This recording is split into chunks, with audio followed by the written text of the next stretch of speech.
bernilai ibadah atau bukan Ustaz? Oke, iya. Terima kasih para pemirsa Madu TV, baik yang di studio maupun yang di rumah, dimanapun Anda berada. Bismillah, alhamdulillah, wassalatu wassalamu ala rasulillah wa ala alihi wa ashabihi wa mawalah, la hawla wa quwwata illa billah. Allahumma salli wa sallim wa barik ala sayyidina Muhammad bin Abdullah amma ba'da. Puasa dan kesalehan sosial. Artinya apa sih? Bahwa ibadah puasa Ramadan yang kita jalani ini pada dasarnya tidak hanya mendidik kita yang berpuasa untuk meningkatkan keimanan kita, meningkatkan ibadah-ibadah kita, amaliyah kita, zikir, sholat dan sebagainya, yang itu sering disebut dengan kesalehan individu kepada Allah. Hablum minallah. Namun demikian, dibalik itu semua pada dasarnya ibadah puasa ini juga mendidik kita untuk semakin mengembangkan kesalehan sosial kita dengan sesama, yang disebut hablum minan nas. Hablum minan nas. Hablum minan nas. Nah, Ya. sekarang kita juga penasaran nih Ustadz. Ya. Kegiatan-kegiatan hablum minan nas atau kesalehan sosial ini apa aja Ustadz nih? Iya, kalau sekarang kita bisa amati di sekitar kita, ndak usah jauh-jauh. Tadi saya dari rumah berangkat. Nah, di pinggir jalan itu mulai banyak yang akan berbagi takjil, berbagi buka puasa. Insya Allah, indah. Iya, sangat luar sekali. biasa. Inilah kekayaan Indonesia. Inilah luar biasanya keislaman yang ada di Indonesia. Artinya apa?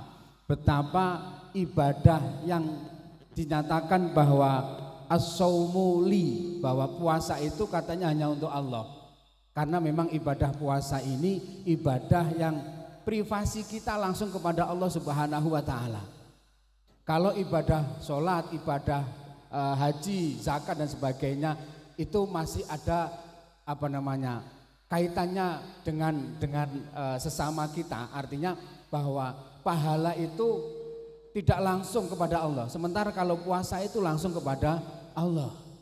Nah, namun demikian kita bisa saksikan di sekitar kita betapa masyarakat Islam di Indonesia itu begitu luar biasanya berkaitan dengan bermasyarakat. Bahkan kalau mau kita amati, tidak hanya umat Islam toh. Nah iya Ustadz, Umat non muslim pun juga ternyata luar biasa ketika di bulan puasa Ramadan ini. betul Ustadz, apalagi hari ini Ustadz ya, Iya, lagi viral-viralnya ini. Rame-ramenya. Ya, di media sosial itu ada umat lain, boleh disebut ini agamanya? Iya, ya boleh. Oh boleh ya? Tentu boleh. Jadi di media sosial itu lagi trending umat Hindu dan juga umat Hindu, Kristen. Umat Kristen. Iya, mereka memborong jajanan di pasar Ramadan. Iya. Nah, setelah itu dibagikan Ustadz di Iya. jalan-jalan raya. Masya Allah. Sungguh, Artinya betapa walaupun mereka non muslim, betul. betapa kaitan hablum minan nas, kaitan dengan bersosial, bermasyarakat dengan sesama ini di Indonesia ini betapa kuatnya ikatan itu. Masya Dan Allah. inilah hikmah, salah satu hikmah dengan adanya ibadah puasa. Nah, nanti akan saya jelaskan kenapa sih kok begitu luar biasanya puasa mendidik kita untuk bersosial, bermasyarakat. Itu banyak dalil.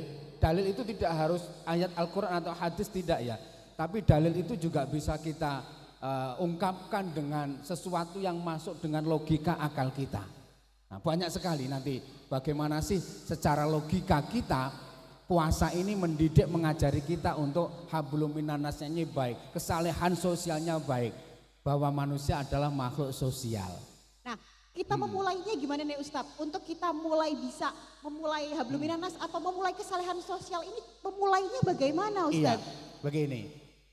Puasa Ramadan itu tidak akan sempurna manakala di akhir Ramadan belum kita tutup dengan ibadah yang disebut dengan zakat fitrah. Zakat fitrah. Pertanyaannya, zakat fitrah itu bisa enggak untuk diri sendiri? Bisa enggak? Untuk diri sendiri. Saya punya uang nih, saya punya beras nih. Daripada untuk orang lain, untuk fakir miskin, untuk saya sendiri saja, bisa enggak? Tidak bisa. Enggak bisa. Kan sudah ada asnafnya. Untuk asnaf 8 itu Iya, orang lain. Artinya kesempurnaan ibadah puasa kita, pahala ibadah puasa kita akan sempurna manakala kita tutup dengan zakat fitrah. Dan zakat fitrah itu untuk orang lain. Masya Allah, lagi-lagi Iya. tema kita ini berbagi ya, dengan Ustadz, ya. sesama. Masya Allah, itu ya pemirsa, salah satu hal yang harus kita lakukan adalah Ya. berbagi. Berbagi, bagaimana kita bisa berbagi dengan sesama, bisa melihat kondisi orang lain. Ada satu qaul yang bagus begini, Bagaimana? dalam bahasa Arab. Idza ahasta bi alamin fa anta hayyun. Wa idza ahasta bi alamil akharin fa anta insanun.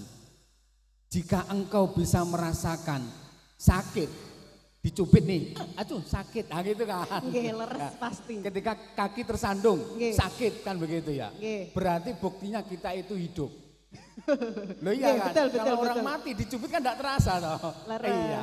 Tapi apa yang lebih baik lagi, jika engkau bisa merasakan sakitnya orang lain, kepedihan orang lain, kesusahan orang lain, buktinya engkau adalah manusia.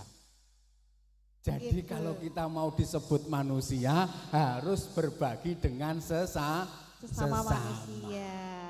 Nah, itu langkah awal nih ya. Iya. Nah, terus kemudian itu tadi terkait merasakan susahnya orang lain. Nah, itu gimana Ustadz? Puasa ini kan tidak semua orang itu bisa berbuka dengan sempurna. Makan, minum. Ketika sehari-hari tidak semua orang bisa makan dan minum. Banyak di luar sana saudara-saudara kita yang mungkin sehari hanya sekali makan. Ya kan? Itu pun harus dengan kerja yang begitu kerasnya, begitu luar biasa. Maka puasa ini mendidik kita bagaimana kita juga merasakan kesusahan mereka-mereka, saudara-saudara kita yang kekurangan. Yang mungkin tidak bisa makan sehari sekali, belum tentu bisa makan, mungkin 2 hari baru bisa makan dan lain sebagainya.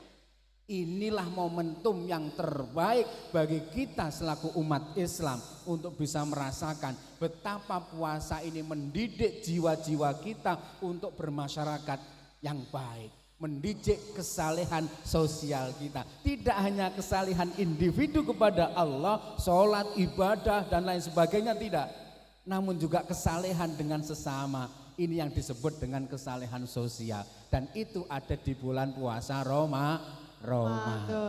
Masya Allah, jadi Ramadan ini sungguh lengkap Ustadz. Betul. Ya. Hablum minanas dapat. Hablum minallah pasti, apalagi. Sudah pastinya ini ya. Iya. Nah kemudian Ustadz, ini kalau misalnya ini ya, Iya. kan ini kita juga berbicara soal ibadah juga nih. Iya. Misalnya kita ibadah, kan ada yang bilang nih katanya, kalau tidur itu adalah ibadah gitu Ustadz. Nah terus Iya. gimana nih Ustadz Ini sesuatu yang unik di Indonesia. Jadi begini, yang saya pahami kenapa ibadah itu diantaranya saumuna imin ibadah. Puasanya orang yang tidur itu adalah ibadah. Jadi begini, manusia ini kalau di luar puasa seringkali lalai, seringkali lupa, yang akhirnya sering terjerumus pada hal-hal yang dilarang oleh Allah. Kan begitu ya? Oke, tapi enten malih Ustadz. Gimana? Tidurmu lebih baik daripada bertemu dengan sosial. Nah, itu niki susah artinya niki, begini, Ustadz. artinya begini. Hari ini kalau kita tidak istirahat, kita tidak tidur, maka seringkali yang ada dalam anggota tubuh kita ini melakukan hal-hal yang dilarang gitu loh. Maka di situ ketemulah puasanya orang yang tidur itu ibadah. Lo daripada ngerasani, daripada buka hal yang tidak baik di internet atau di HP, kan tidur. Maka itu mengurangi dosa, mengurangi kesalahan-kesalahan, kan begitu. Daripada kita di jalan akhirnya ketemu sesuatu yang ini akhirnya menimbulkan hal-hal yang tidak diinginkan, merugikan orang lain, kan begitu. Maka puasa orang yang tidur itu ibadah. Maka kalau ada orang tidur ya jangan dimarahi, tapi ya jangan tidur terus seharian. Pasti ibunya yang marah. Iya. Kok enggak dibantu? Nah begitu kira-kira. Iya.